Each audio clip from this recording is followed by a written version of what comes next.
In 2018, the architectural representation of cities started to shift from the iconic to the ordinary. No longer were architects designing singular monuments to be admired from afar. Rather, they began designing for the in-between spaces, places for people to gather, interact, and build community. And this is all thanks to one word: density.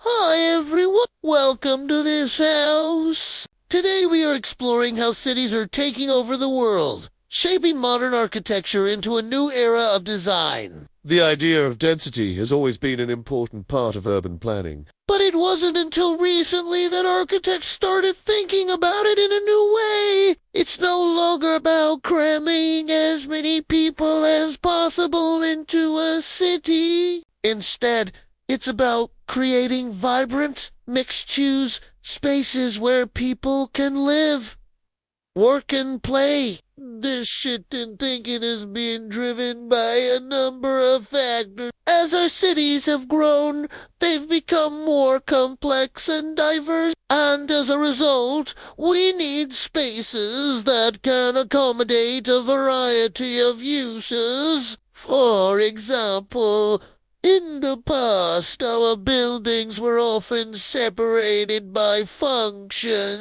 We had commercial zones where only businesses were allowed and residential zones where only homes were permitted. But today, we're seeing a lot more mixed-use development where these functions are combined. This allows us to create more efficient and sustainable buildings, while also creating more livable and walkable cities. Another factor driving this shift is the rise of new technologies. As our cities have become more dense, new technologies have allowed us to connect with each other and with our surroundings in new ways. For example, the internet and social media have allowed us to create new forms of community and communication. And new mobility options like bikes and scooters allow us to get around the city in new ways. These technologies have enabled us to create new types of public spaces that are more responsive to the needs of the people who use them. For example,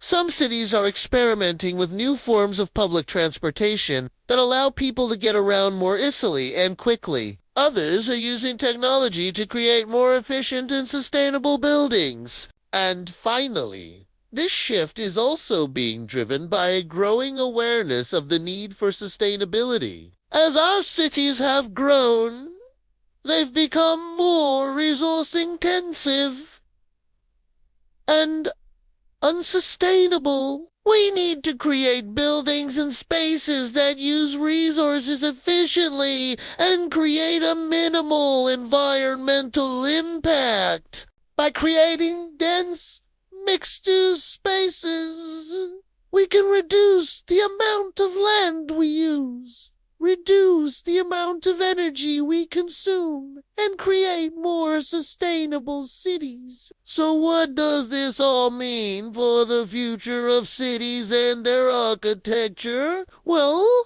it means that we're likely to see a lot more dense and mixed-use development in the years to come. We see more buildings that are designed to accommodate a variety of uses and more public spaces that are designed to be more responsive to the needs of the people who use them. This will create more vibrant, walkable, and sustainable cities. Overall, it really is a win-win for everyone. But there are some challenges that we need to be aware of as we move forward. For example, we need to ensure that new development is done in a way that is sensitive to the character of the existing city. We also need to ensure that new developments are inclusive and affordable for everyone. And finally, we need to ensure that our cities are resilient in the face of climate change and other challenges.